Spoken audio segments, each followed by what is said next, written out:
আজকে আমি আপনাদের সঙ্গে শেয়ার করব ডিম আর ছোলার ডাল বাটা দিয়ে একটা রান্নার ভিডিও। এই ভিডিও যদি আপনাদের পছন্দ হয় তাহলে একবার হলো বাড়িতে বানিয়ে খেয়ে দেখবেন। এর স্বাদ কিন্তু একদম নতুন ধরনের। নমস্কার, আমি সরস্বতী সিংহ আটপরে জীবনে আপনাদের সকলকে স্বাগত। তাহলে চলুন আমি এই ডিম আর ছোলার ডাল বাটার রেসিপি আপনাদের সঙ্গে শেয়ার করি। তার জন্য আমি 150 গ্রাম ছোলাকে আগের থেকেই ভিজিয়ে রেখে দিয়েছিলাম। এই দেখুন ছোলাগুলো আমার খুব ভালো মতো ভিজে গেছে। এরপর আমি এটাকে বেটে নেব। আর এই ছোলার ডাল বাটাতে আমি পরিমাণ মতো নুন, পেঁয়াজ কুচি আর কাঁচা লঙ্কা দিয়ে খুব ভালো করে মেখে নেব, যাতে করে সব কিছু উপকরণগুলি খুব ভালো করে মিশে যায়। এই দেখুন এইভাবে আমি মেখে নিচ্ছি। আর এইটা যত ভালো করে মাখাবেন বড়াগুলো কিন্তু তত নরম হবে বা খেতেও ভালো লাগে। অন্যদিকে আমি কড়াইয়ে তেল গরম করতে বসিয়ে দিয়েছি। এরপর আমি চামচে করে এই ছোলার ডাল বাটা নিয়ে আমি বড়াগুলোকে তৈরি করে নেব।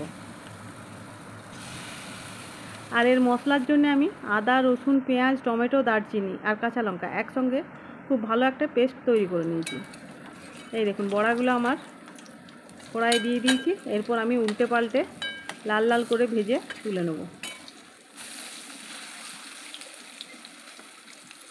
এইভাবে আমি বড়াগুলোকে ভেজে তুলে রাখছি। এরপর ওই কড়াইয়ের তেলেই আমি ফোড়ন হিসাবে জিরা, তেজপাতা আর শুকনো লঙ্কা ফোড়ন হিসাবে আমি দিয়ে দিলাম। এরপর ফোড়নটা ভাজা হয়ে গেলে আমি যে পেস্টটা তৈরি করেছিলাম সেই পেস্টটা দিয়ে খুব ভালো করে আমি মশলাটাকে কষিয়ে নেব। এরপর পরিমাণ মতো নুন আর প্রয়োজন মতো হলুদ দিয়ে আবারও ভালো করে নাড়াচাড়া করে নেব। এরপর মিট মশলা বা চিকেন মশলা যেটাই থাক সেটাই আমি এখানে একটু দিয়ে আবারও ভালো করে কষিয়ে নিচ্ছি। এই মশলাটা দিলে স্বাদটা অনেকটাই এই রেসিপির ভালো হয়। এরপর আমি সামান্য একটু জল দিয়ে আবারও মশলাটাকে ভালো করে কষিয়ে নেব, যাতে করে আমার মশলার কাঁচা গন্ধটা চলে যায়। এই দেখুন আমার মশলাটা কষানো হয়ে গেছে। এরপর আমি সামান্য টক দই দিয়ে আবারও ভালো করে নাড়াচাড়া করে নেব।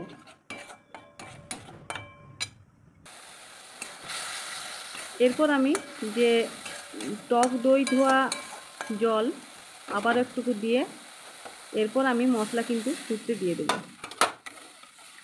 এই দেখুন এইভাবে আমি টক দইয়ের বাটি ধোয়া জল দিয়ে মশলাটাকে ফুটতে দিয়ে দিলাম। আর অন্যদিকে আমি একটা বাটিতে ডিম ফুটিয়ে নিয়েছি আর তাতে পরিমাণ মতো নুন দিয়ে ভালো করে গুলে নিলাম।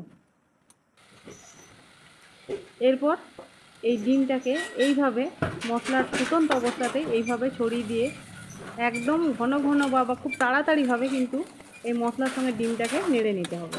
আর আঁচটাকে কিন্তু এই সময় একদম হাই রেখে দিয়েছি, যাতে করে ডিমের আঁচটানি গন্ধটাও চলে যায় আর মশলার সঙ্গে ডিমটা খুব ভালো মতো কষানো হয়ে যায়। এই দেখুন এইভাবে কষাতে কষাতে দেখুন জলটা কতটা শুকিয়ে গেছে, আমার ডিমের আঁচটানি গন্ধও চলে গেছে আর মশলাটাও আমার কষানো হয়ে গেছে। এরপর আমি প্রয়োজন মতো জল দিয়ে মশলা ফুটে গেলে আমি বড়াগুলো এরপর দিয়ে দিচ্ছি।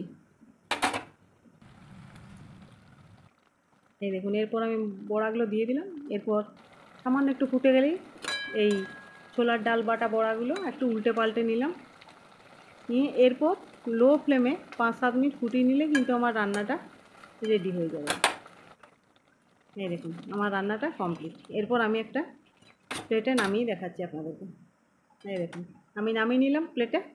ধন্যবাদ আপনাদেরকে আমার এই ভিডিওটি দেখার জন্য। আর আমার রান্নাগুলি আর চ্যানেলটি যদি পছন্দ হয় তাহলে লাইক করে সাবস্ক্রাইব করে দেবেন।